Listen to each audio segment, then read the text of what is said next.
कहानी का पूरा आनंद लेने के लिए इसके पिछले भाग को सुनना बिल्कुल भी मत भूलिएगा। उसका प्लेलिस्ट का लिंक मैं आपको डिस्क्रिप्शन बॉक्स में दे दूंगी और साथ में कमेंट बॉक्स में पिन भी कर दूंगी, तो आप वहां से भी जाकर सुन सकते हैं। पलक और अबीर पार्टी में जाने के लिए तैयार हो रहे थे, जहां अबीर ने व्हाइट शर्ट, ब्लैक सूट और पैंट पहनकर गले में बो लगा हुआ तैयार हुआ था। अबीर अपने हाथ में अपनी घड़ी पहन रहा था। तभी पलक वहां आती है। अबीर अपना सिर उठाकर जैसे ही पलक को देखता है, उसके हाथ से घड़ी छूटकर नीचे गिर जाती है। पलक ने green branded off shoulder long dress पहनी हुई थी, बालों का मेसी बन और गले में छोटे मंगलसूत्र के साथ कानों में डायमंड की इयररिंग पहनी हुई थी। आंखों में काजल और होठों पर पिंक लिपस्टिक के साथ पलक ने चेहरे पर हल्का सा मेकअप किया हुआ था। अबीर उसे देखता है तो बस देखता ही रह जाता है। पलक धीरे से चल के अबीर के पास आती है और नीचे झुककर उसकी गिरी हुई घड़ी उठाकर उसके हाथ में पहनाने लगती है। अबीर अभी उसे ही देख रहा था। पलक अबीर के हाथ में घड़ी बांध उसे देख, हो गया? उसकी आवाज़ सुन अबीर सेंस में आता है। पलक अबीर को देख, चले, नहीं तो हमें देर हो जाएगी। उसकी बात सुन अबीर पलक उसकी आवाज़ सुन पलक उसे देखने लगती है तो अबीर, तुम बहुत खूबसूरत लग रही हो। उसकी बात सुन पलक का चेहरा लाल हो जाता है और होठों पर एक मुस्कान खिल जाती है। पलक थैंक यू बोल आगे चलने लगती है तो अबीर उसका हाथ पकड़ लेता है। पलक पलट कर सवालिया नजरों से उसे देखने लगती है तो अबीर उसका हाथ अपने हाथ में फंसाकर, पलक एक बात हमेशा याद रखना, मैं हमेशा तुम्हारे साथ हूँ। उसकी बात सुन पलक को कुछ समझ नहीं आता है, पर अबीर उसका हाथ पकड़ उसे लेकर बाहर निकल जाता है। अबीर और पलक गाड़ी में बैठकर पार्टी के लिए निकल जाते हैं। अमृत भी उनके साथ था।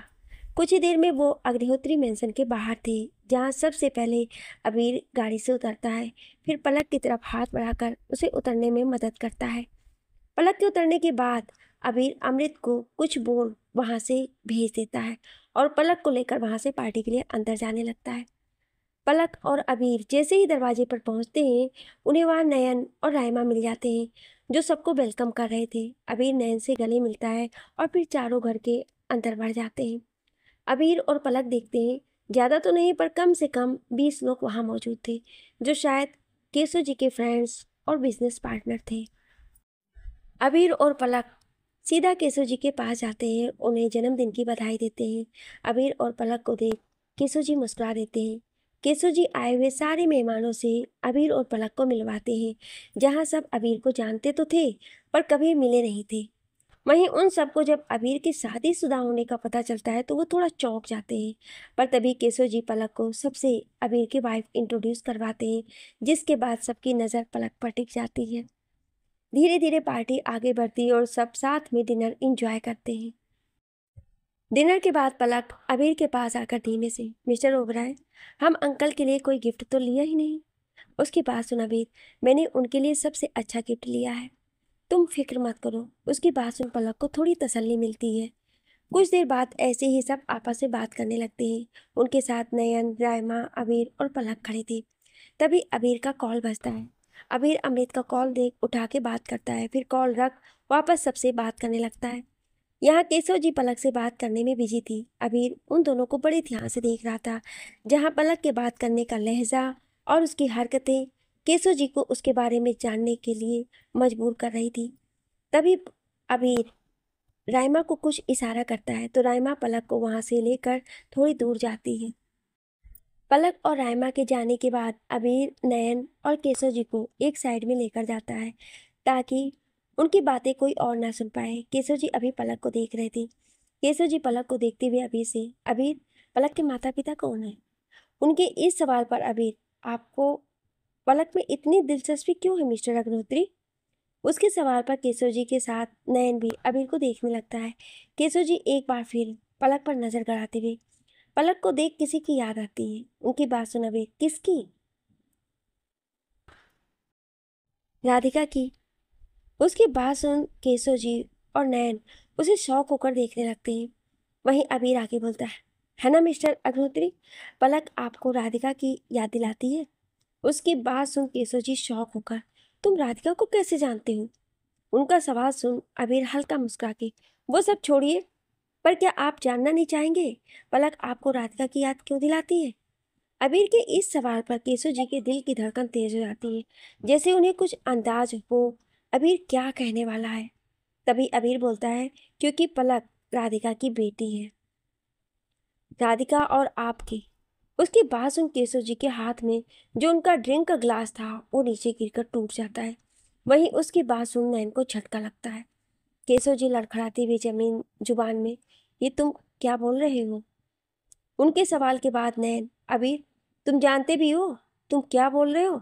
वो औरत 24 साल पहले हमें छोड़कर चली गई थी, तो पलक पापा की बेटी कैसे हो सकती है? उसकी बात पर नाराजगी साफ झलक रही थी। तभी अबीर बोलता है, क्योंकि जब वो यहाँ से गई थी तब वो प्रेग्नेंट थी पलक से, और वो अपनी मर्जी से तुम्हें छोड़कर नहीं गई थी। उन्हें तो तुम्हारे पापा ने निकाला था। उसकी बात सुनने शौक होकर केशव जी को देखने लगता है। केशव जी, मैंने उसे नहीं निकाला था, मैंने तो बस। उनकी बात बीच में काट अबीर बोलता है, अपनी जिंदगी से चले जाने के लिए कहा था, वो भी उन पर गंदे इल्जाम लगाकर।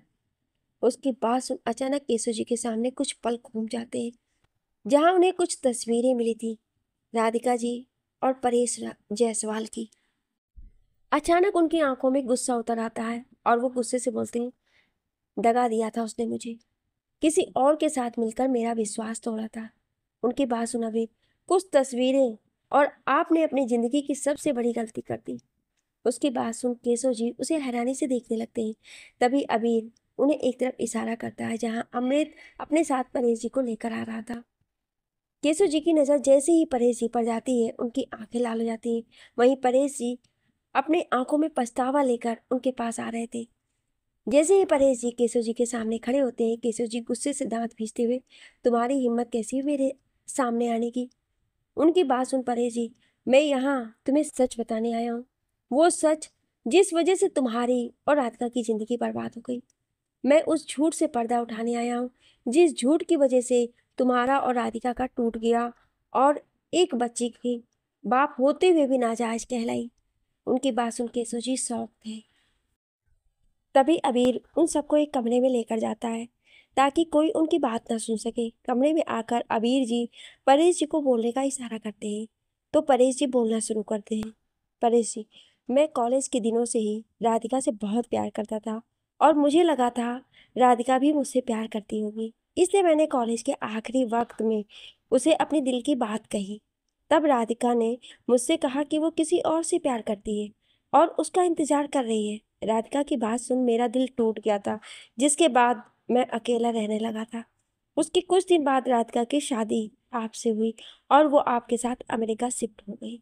मैं भी अपने काम में बिजी हो गया था। कुछ सालों बाद मैं जब काम के सिलसिले में अमेरिका आया, तब मेरी मुलाकात फिर से राधिका से हुई। उसे देख एक बार फिर मेरे जज्बात जग गए थे, पर मैंने कभी उसे पाने के बारे में नहीं सोचा था। पर उस वक्त रीता मेरे साथ थी। उसने मुझसे कहा कि राधिका ने मेरे साथ धोखा किया।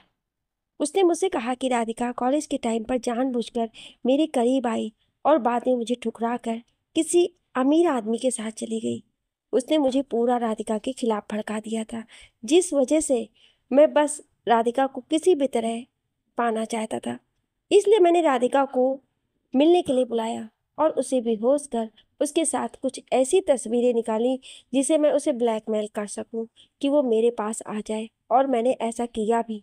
पर तब राधिका मेरे पैरों में गिरी और उसने मुझे बताया कि वो आपसे कितना प्यार करती है और आप दोनों का एक बेटा भी है, जिसे सुनने के बाद मुझे मेरी गलती का एहसास हुआ और मैंने उसी वक्त वो तस्वीरें जला दी और राधिका से दोबारा कभी ना मिलने का वादा कर दिया।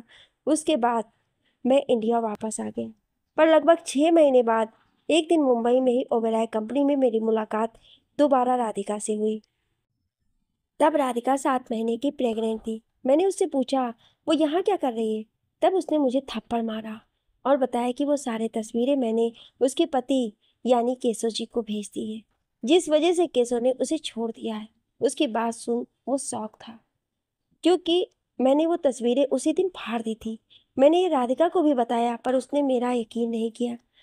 मुझे नहीं पता कि वो तस्वीरें आपको कैसे मिली, इसलिए मैं आया भी था आपसे बात करने, पर तब आपने मेरी बात नहीं सुनी थी। पर मेरी उस एक गलती की वजह से राधिका की पूरी जिंदगी बर्बाद हो गई और यही सच है। पलक आपकी बेटी है। इतना बोल वो चुप हो जाते हैं।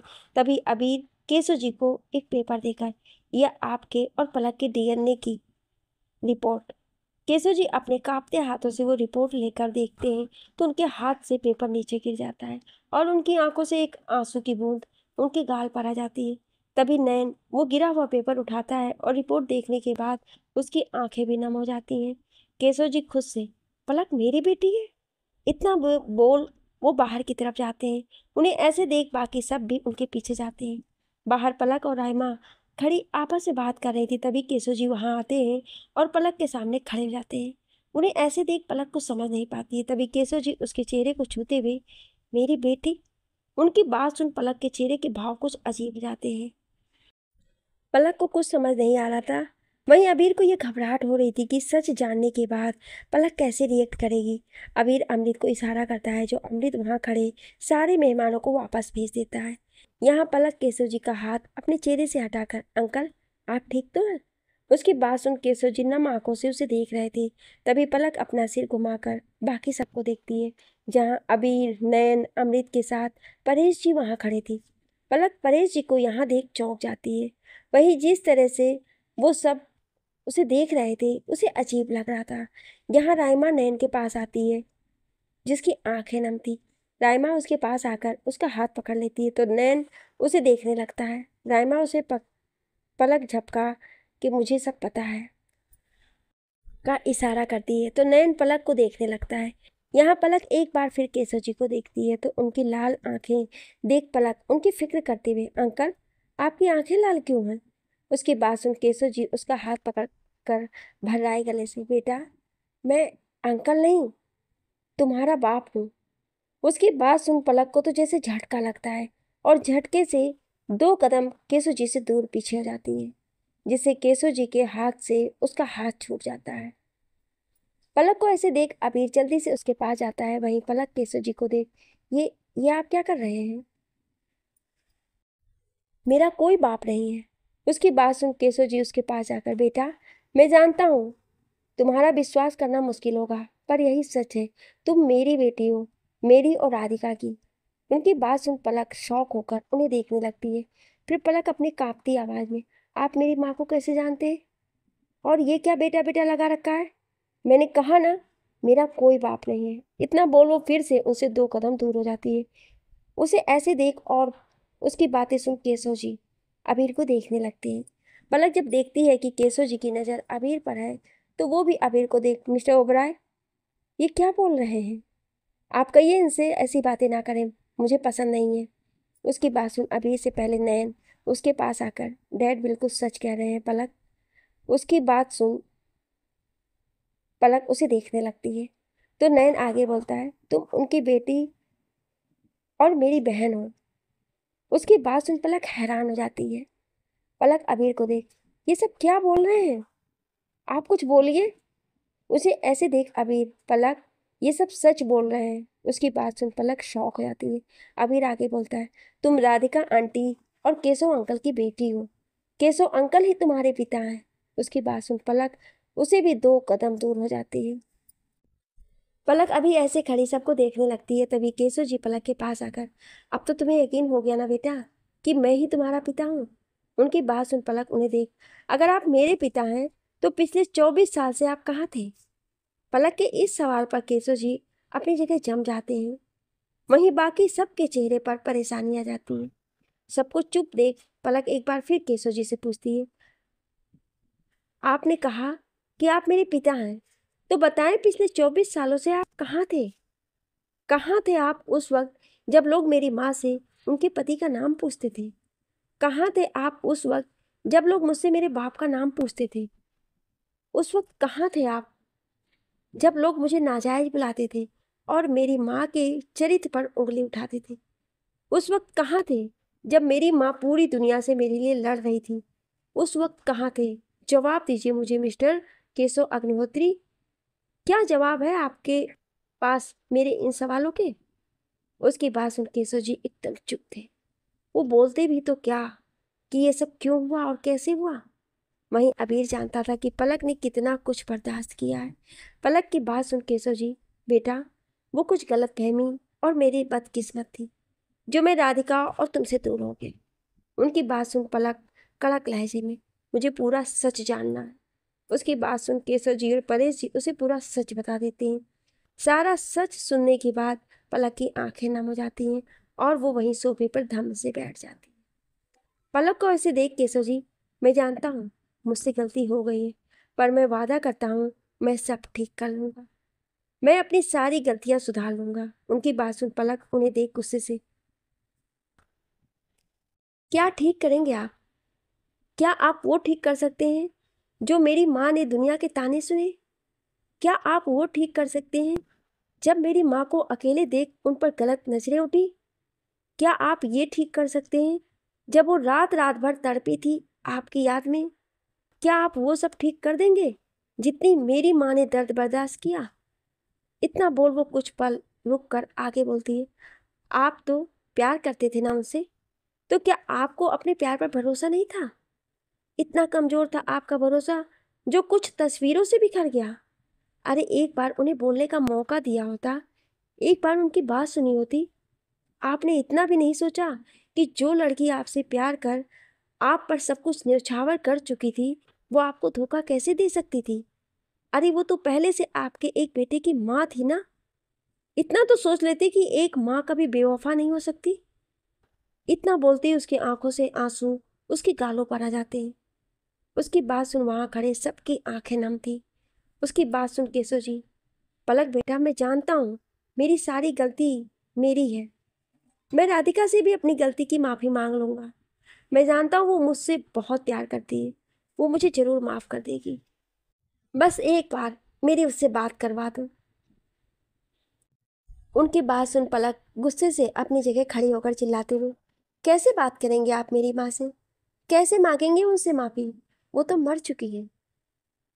पलक की बात सुन केशव जी अपनी जगह जम जाते हैं। वहीं नैन और रायमा को भी झटका लगता है। पलक उन सबको देख रोते हुए, मर चुकी है मेरी माँ, मर चुकी है, इतना बोल वो लड़खड़ा जाती है। तो अबीर जल्दी से आकर उसे अपने सीने से लगा लेता है। पलक अबीर के सीने से लगकर जोर जोर से रोने लगती है। पलक की बात सुन और हालत देख सबकी आंखें नम थी। अबीर पलक को शांत कराने की कोशिश कर रहा था, पर पलक उसे पकड़कर बस रोई जा रही थी।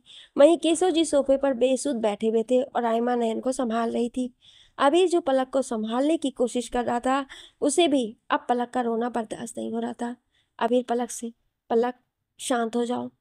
पलक अबीर को देख, मुझे यहाँ जाना है, आप मुझे यहाँ लेकर चलिए। इतना बोल रोते रोते उसकी सांस अटकने लगती है। अबीर जल्दी से उसे गहरी सांस लेने को बोलता है, पर पलक बार बार वहां से जाने की जिद कर रही थी। तो अबीर राइमा को इशारा कर पलक को लेकर वहां से चला जाता है। अबीर पलक को गाड़ी में लेकर बैठ जाता है। पलक अभी रो रही थी और अबीर उसे शांत कराने की कोशिश कर रहा था। वहीं अमृत गाड़ी ड्राइव कर रहा था। यहाँ राइमा केशव जी के पास आती है तो केशव जी उसे देख रोने लगते हैं। उन्हें ऐसे देख राइमा के आंखों में भी आंसू हो जाते हैं। नैन अभी अपना सिर झुकाकर बैठा हुआ था। अमृत गाड़ी रोकता है तो अबीर बाहर देखता है।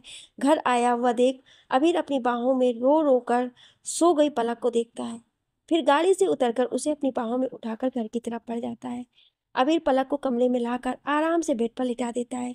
फिर उसके चेहरे को देखता है जो रोने की वजह से मुरझा गया था। अबीर बाथरूम में जाकर एक टॉवल गीला कर लाता है और पलक के चेहरे को साफ कर उसके माथे को चूम लेता है। अबीर पलक को कंबल से कवर कर खुद चेंज करने चला जाता है। अबीर चेंज कर पलक के पास आता है और उसे अपने बाहों में भरकर सो जाता है। दूसरी तरफ केशव जी एक कमरे में आते हैं जहां सिर्फ राधिका जी की तस्वीरें थी। कुछ राधिका जी की अकेले की तो कुछ राधिका जी और केशव जी के साथ में तस्वीरें थी। केशव जी नम आंखों से उन तस्वीरों को देख रहे थे। यहाँ कमरे में नयन रायमा के गले लगकर रो रहा था। उसे हमेशा अपनी माँ से शिकायत थी कि वो उसे छोड़कर चली गई, पर आज सच्चाई जानकर उसे अफसोस हुआ। पर यह जानकर कि उसकी माँ अब इस दुनिया में नहीं है, वो टूट गया। आधी रात का वक्त अबीर की बाहों में सो रही पलक को अचानक पसीने आने लगते हैं। पलक नींद में कुछ बड़बड़ाने लगती है जिस वजह से अबीर की नींद खुल जाती है। अबीर आवाज़ सुन जल्दी से टेबल लैंप जलाकर पलक को देखने लगता है। पलक का पूरा चेहरा पसीने से भीग गया था और वो नींद में माँ माँ बोल रही थी। अबीर जल्दी से उसे उठाने की कोशिश करता है। अबीर पलक को गाल को थपथपा कर उसे आवाज देता है, पर पलक अपनी आंखें नहीं खोलती है। अबीर पलक को जोर से हिलाता है तो पलक जोर से माँ बोलते हुए उठकर बैठती है। अबीर पलक को देखता है तो वो जल्दी जल्दी सांसें ले रही थी। अबीर पलक का चेहरा थाम अपनी तरफ घुमाकर, पलक क्या हुआ? अबीर की आवाज सुन पलक उसे देखकर माँ बोल रोने लगती है। अबीर समझ जाता है कि पलक ने जरूर कोई बुरा सपना देखा होगा। अबीर पलक के आंसू पोंछ, पलक शांत हो जाओ, शांत हो जाओ। उसकी बात सुन पलक अपनी आंखें बंद कर गहरी सांस लेती है। अबीर उसे टेबल पर रखा पानी पिलाता है। पलक कुछ शांत होती है तो अबीर, क्या तुम ठीक हो? उसके सवाल पर पलक बस अपना सिर हाँ में हिला देती है। अबीर पलक को सोने को बोलता है तो पलक अपना सिर ना में हिला देती है। अबीर कुछ सोच कर बेड से उतरता है और पलक को अपनी बाहों में उठाकर सीधा बालकनी की तरफ बढ़ जाता है। पलक भी उसके गले में अपनी बाहें डाल देती है। अबीर पलक को बालकनी में लेकर आता है और उसे अपनी गोद में लेकर सोफे पर बैठ जाता है। बालकनी में ठंडी हवा महसूस कर पलक को कुछ हल्का फील करती है। अबीर सोफे पर बैठा था और पलक एक साइड अपने पैर रखकर उसके सीने से सिर लगाकर बैठी थी। अबीर ने एक हाथ से उसे पकड़ा हुआ था और दूसरे हाथ से उसके सिर को सहला रहा था। ठंडी हवा और अबीर का साथ पलक के बेचैन दिल को मन कर देता है। अबीर अपना सिर झुकाकर पलक को देखता है और उसे शांत देख उसे कुछ अच्छा महसूस होता है। तभी पलक भी अबीर की तरफ देखती है और ऐसे ही दोनों की नजरें टकरा जाती हैं।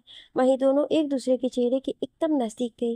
जहां दोनों में से कोई भी आगे बढ़ता तो दोनों के होंठ आपस में टकरा जाते, पर ना दोनों में से कोई आगे बढ़ रहा था न कोई पीछे हो रहा था। दोनों को भी एक दूसरे की गर्म सांसें अपने चेहरे पर महसूस हो रहा था। तभी पलक आगे बढ़ अपने होठ अबीर के होठों पर रख देती है। पलक की इस हरकत से अबीर शौक था। यहाँ पलक अबीर के निचले होठों को अपने दोनों होठों के बीच लाकर शक कर रही थी। यहाँ अबीर जो शौक था वो भी पलक का साथ देकर नॉर्मल किस को इंटेंस किस में बदल देता है। दोनों एक दूसरे को पूरी शिद्दत से चूमने लगते हैं। 5 मिनट बाद दोनों जब अलग होते हैं तब पलक अबीर की आंखों में देख, mister Oberoi, I need you. उसकी बात सुन अबीर की आंखें बड़ी हो जाती हैं, पर वो पलक को ध्यान से देखता है। उसकी आंखों में अकेलापन था। अबीर समझ जाता है कि पलक को इस वक्त सच में प्यार की जरूरत है। अबीर पलक को अपने सीने से लगा लेता है तो पलक भी उसे कसकर पकड़ लेती है। अबीर अपना चेहरा पलक की गर्दन पर रखकर गहरी सांस लेता है, फिर धीरे से अपने होठों को उसके कंधे पर रखकर चूम लेता है। अबीर के होठों के एहसास से पलक की आंखें बंद हो जाती हैं। अबीर आगे बढ़ते हुए पलक के कंधे से लेकर उसकी गर्दन तक अपने होंठ चलाने लगता है। यहाँ पलक भी उसके बालों में अपने हाथ घुमाने लगती है। अबीर पलक से अलग होकर उसे देखता है, फिर उसकी गर्दन को पकड़कर उसके चेहरे को करीब लाता है और उसके होठों पर अपने होठ रख देता है। अबीर पलक को पूरे पैशन के साथ किस करने लगता है और पलक भी उतने ही पैशन के साथ उसका साथ दे रही थी। 5 मिनट बाद अबीर पलक से अलग होता है और उसे अपनी बाहों में उठाकर कमरे के अंदर चला जाता है। अबीर पलक को कमरे में लाकर खड़ा करता है और उसके चेहरे को देखने लगता है। पलक भी उसे ही देख रही थी। अबीर पलक के माथे को चूमकर उसके माथे से अपना माथा लगाकर, पलक क्या तुम श्योर हो? उसके सवाल पर पलक उसकी आंखों में देख, आई लव यू अबीर। पलक के मुंह से आज पहली बार अपना नाम सुन अबीर हैरान होकर उसे देखने लगता है। अबीर आगे बढ़ एक बार फिर पलक के होठों पर अपने होठ रख उसे चूमने लगता है। वक्त के बीतने के साथ उनकी किस और भी गहरी हो जाती है और अब दोनों एक दूसरे की जबान के साथ खेलने लगते हैं। वो अबीर से अलग होकर उसे धक्का देकर उसकी तरफ अपनी पीठ करके खड़ी हो जाती है। पलक को ऐसे देख अबीर उसके पास आकर पीछे से उसे अपनी बाहों में भरकर उसके कंधे और गर्दन को चूमने लगता है। अबीर आगे बढ़ दूसरी तरफ के कंधे पर अपने होठ चलाने लगता है, पर पलक का बदन शेयर कर रहा था। तभी अबीर उसके कान में धीमे से बोलता है, पलक क्या तुम अभी आगे बढ़ना चाहती हो? उसके सवाल पर पलक अपना सिर घुमाकर उसे देखती है और फिर उसकी तरफ घूमकर उसके गाल पर अपना हाथ रख उसके माथे पर अपने होठ रख देती है। पलक के होठों के एहसास से अबीर की आंखें बंद हो जाती हैं। पलक अबीर के माथे से अपने होठ हटाकर उसके गाल पर रख देती है, फिर दूसरे गाल पर और उसके बाद हल्के से नाक को चूम लेती है। पलक के होठों को इस तरह महसूस कर अबीर पलक को कमर से पकड़कर अपने से पूरी तरह चिपका लेता है। अबीर पलक को बेड पर लिटाकर उसके ऊपर झुककर एक बार फिर उसके माथे को, उसके दोनों आंखों को, उसके दोनों गालों को और फिर उसके होठों पर अपना कब्जा जमा। अबीर पलक के ऊपर लीन होकर उसके होठों को शिद्दत से चूमने लगता है, फिर आगे बढ़ उसकी गर्दन को चूमने लगता है। यहाँ पलक अबीर के पीठ पर अपने हाथ घुमा रही थी।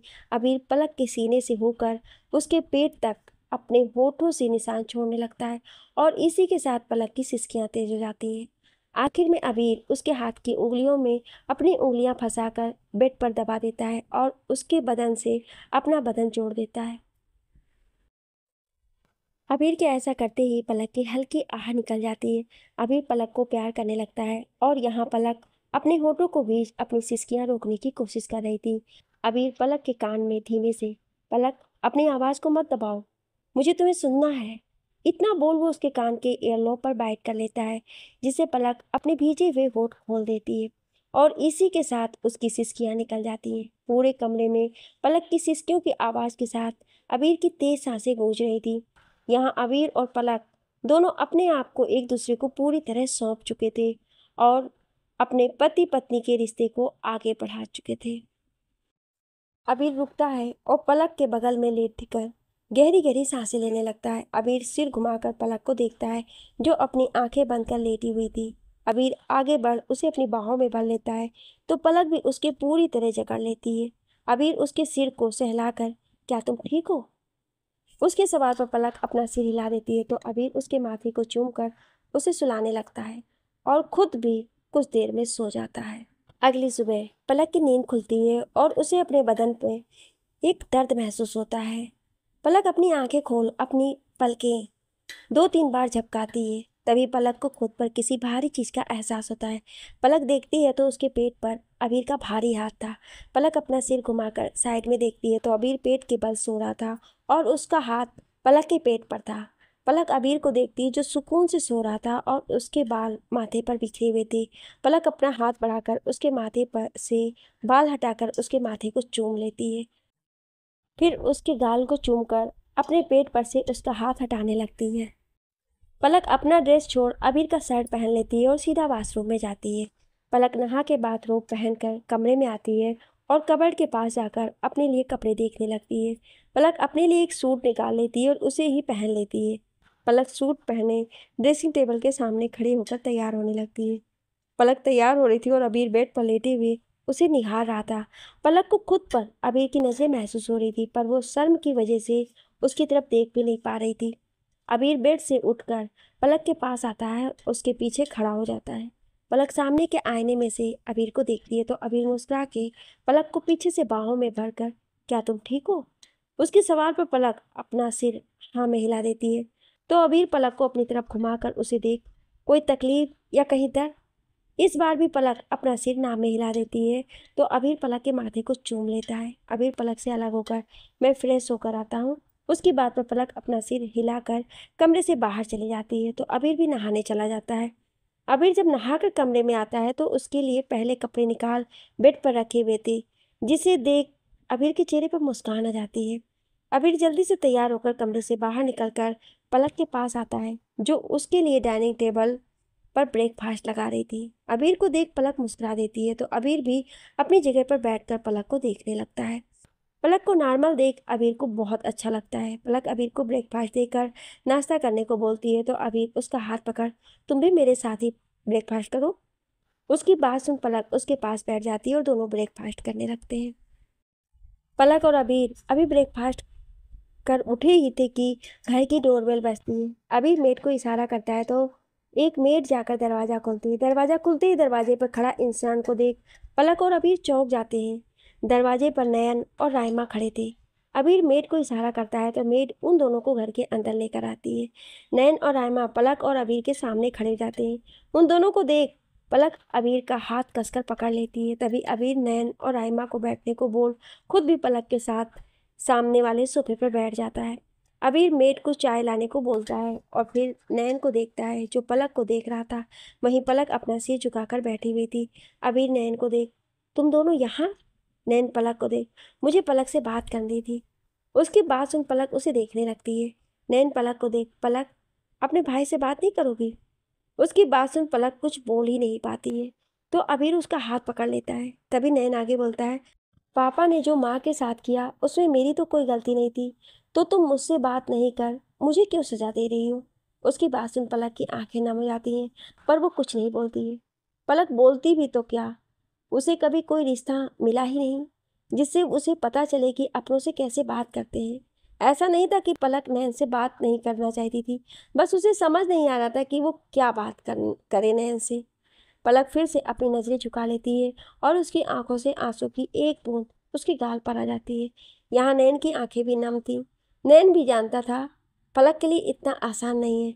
जब उसे खुद को संभालने में इतना वक्त लग गया तो पलक के लिए तो ये सब और भी शॉकिंग था। एकदम से उसके पापा और उसके भाई के बारे में पता चलना, उसे संभलने में वक्त लगेगा। अबीर नैन को देख कुछ इशारा करता है तो नैन अपनी जगह से उठकर पलक के पास आता है और उसके पैरों के पास बैठ जाता है। नैन पलक के कदमों के पास बैठ उसे देखकर, पलक मुझे सच में नहीं पता था कि सच क्या है। मुझे बस एक गलत चीज़ बताई गई जिसके बाद मैं अपनी माँ से ही नफरत करने लगा था, उस माँ से जिसने मुझे जन्म दिया।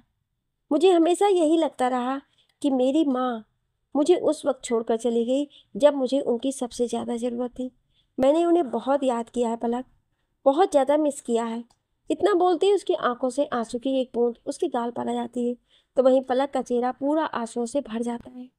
नैन आगे बोलता है, पलक मैं तुमसे ज़्यादा कुछ बोल नहीं सकता, पर बस मुझे तुम्हें बहन बुलाने का हक दे दो। इतना बोलते उसका गला भर आता है, तो वहीं पलक अपना सिर उठाकर उसे देखती है और कांपती आवाज में बोलती है, भाई। उसके मुंह से भाई सुन नैन की आंखों से आंसू बहने लगते हैं और वो कसकर पलक को अपने गले से लगा लेता है। पलक और नैन दोनों भाई बहन एक दूसरे के गले लगकर रोए जा रहे थे और उन दोनों को ऐसे देख अबीर और राइमा की आंखें भी नम थी। बहुत देर रोने के बाद नैन पलक से अलग होकर उसके आंसू पोंछ, बस अब रोना नहीं। उसकी बात सुन पलक अपना सिर हाँ में हिला देती है। कुछ देर बाद पलक और नैन खुद को संभाल अच्छे से बैठ जाते हैं। सब आपस में बात कर रहे थे, जहाँ राइमा अबीर और पलक को आरुष की तबीयत के बारे में बताने लगती है। राइमा सबको बताती है कि आरुष जल्दी ठीक हो जाएगा। तभी अबीर नैन को देख, नैन केशव अंकल कैसे हैं? उसके सवाल पर पलक ठिठक जाती है, तो वहीं नैन के चेहरे के भाव भी बदल जाते हैं। नैन एक नज़र पलक को देखता है जो ऐसी बिहेव कर रही थी जैसे उसे कोई फर्क नहीं पड़ता है। नैन अबीर से, पापा कल से कमरे से बाहर नहीं निकले हैं। उसकी बात सुन अबीर थोड़ा चौंक जाता है। नैन आगे बोलता है, उन्हें वक्त लगेगा संभलने में। उनकी बात सुन कोई कुछ नहीं बोलता है। कुछ देर बाद नैन और राइमा वहाँ से चले जाते हैं। अब अबीर और पलक घर में अकेले थे। दोनों अपने कमरे में जाते हैं जहाँ पलक शांत बैठी हुई थी। पलक को ऐसे देख अबीर उसके पास आकर बैठ जाता है और पूछता है, क्या सोच रही हो? पलक उसे देखकर, कुछ नहीं, इतना बोल वो अपना सिर झुका लेती है। तो अबीर, माफ कर दो उन्हें, आखिर वो तुम्हारे पापा हैं। उसकी बात सुन पलक उसे देखने लगती है। अबीर भी उसे ही देख रहा था, तो पलक थोड़ी नाराजगी के साथ, क्या आप मेरी जगह होते तो आप माफ कर देते अपने पिता को? पलक का सवाल सुन अबीर एकदम चुप हो जाता है। तो पलक बोलती है, 24 साल मैंने मेरी माँ को अकेली दुनिया और अपने आप से लड़ते देखा है। मैंने उनका वो अकेलापन, उनकी तन्हाई सब देखा है। उनकी वो तकलीफ़ें जिनका उन्हें मुझे बड़ा करने में उन्हें सामना करना पड़ा, महसूस की है। जिस वक्त उन्हें उनके साथी की सबसे ज़्यादा ज़रूरत थी, वो उनके साथ नहीं थे। उनका वो अकेले में रोना, दुनिया के आदमियों की गंदी नज़रों का सामना, सब देखा है मैंने। उसकी बात सुन अभी शांत होकर बस उसे देख रहा था। तो पलक आगे बोलती है, बात अगर उनकी मेरे साथ की गई नाइंसाफ़ी की होती तो शायद मैं उन्हें माफ़ कर देती, पर बात मेरी माँ के साथ हुई नाइंसाफ़ी की है। उन्हें मिले दर्द और तकलीफ़ की है, उनके आंसुओं की है, तो मैं कैसे उन्हें माफ़ कर दूँ? मैंने अगर माफ़ कर उन्हें अपने पिता के रूप में अपना लिया, तो मेरी माँ के साथ जो हुआ उसका इंसाफ कैसे होगा? अगर माँ होती तो क्या वो माफ़ कर देती? उसकी बात सुन अभी, तुम जो कह रही हो वो सही है पलक, पर उन्हें माफ़ ना कर तुम अपने आप को भी तो सज़ा दे रही हो। तुम उन्हें माफ़ कर दोगी तो तुम्हारे अंदर का वो दर्द ख़त्म हो जाएगा। उसकी बात सुन पलक उसे गुस्से से देखकर, मैं वो दर्द कभी ख़त्म नहीं करना चाहती। मैं चाहती हूँ कि वो दर्द मेरे साथ रहे, ताकि मुझे याद रहे कि मेरी माँ के साथ क्या हुआ था। इतना बोल वहाँ से जाने लगती है तो अबीर उसकी कलाई पकड़ लेता है। अबीर की कलाई पकड़ने पर भी पलक उसकी तरफ नहीं देखती है तो अबीर उसे अपनी तरफ खींचकर सीधा अपनी गोद में बैठाकर उसकी कमर पकड़ लेता है। पलक अबीर को नाराज़गी से देखने लगती है तो अबीर नाराज़ हो गई। उसकी बात सुन पलक उसे मुंह फेर लेती है तो अबीर उसका चेहरा अपनी तरफ घुमाकर बोलता है, सॉरी बाबा, मैं बस तुम्हें उस तकलीफ में नहीं देखना चाहता। इतना बोल वो उसके गाल पर काट लेता है, जिससे पलक की आह निकल जाती है और अबीर को घूरने लगती है। पलक के घूरने पर अबीर तिरछा मुस्कुरा के उसके गाल पर एक बार फिर काट लेता है। इस बार पलक उसे धक्का देकर खुद से दूर कर देती है और बेड से पिलो उठाकर अबीर को मारने लगती है। अबीर भी बेड से दूसरा पिलो उठाकर पलक के साथ लड़ने लगता है। दोनों ऐसे ही पिलो फाइट करते हुए पूरे कमरे में पिलो बिखेर देते हैं। उसके बाद अबीर पलक को कमर से पकड़कर बेड पर गिर जाता है और उसके कुछ देर बाद दोनों अपने प्यार की दुनिया में खो जाते हैं। अगली सुबह अबीर और पलक एक दूसरे की बाहों में सो रहे थे, तभी अबीर का मोबाइल बजता है। अबीर अपनी आंखें खोलता है तो उसकी नज़र सबसे पहले अपनी बाहों में सो रही पलक पर जाती है, जिसे देख अबीर मुस्कुरा देता है। तभी उसका बज रहा मोबाइल बंद हो जाता है। अबीर मोबाइल से ध्यान हटाकर फिर से पलक को निहारने लगता है। तभी उसका मोबाइल फिर से बजता है। मोबाइल के रिंग की आवाज़ सुन पलक नींद में कसमसाने लगती है तो अबीर जल्दी से अपना मोबाइल उठाकर कॉल रिसीव करता है। अबीर कॉल उठाकर हेलो, सामने से नैन की घबराई हुई आवाज़ आती है, जो अबीर को बताता है कि अबीर, क्या तुम पलक को लेकर जल्दी से जल्दी हॉस्पिटल आ सकते हो? उसकी बात सुन अबीर, क्यों नैन, और तुम इतने घबराए हुए क्यों लग रहे हो? नैन अबीर को कुछ बताता है, जिसे सुनकर अबीर शॉक हो जाता है। आगे की कहानी जानने के लिए सुनिए अगले भाग में। क्या आप अगला भाग सुनना चाहते हैं तो कमेंट में यस जरूर लिखिएगा। Thank you.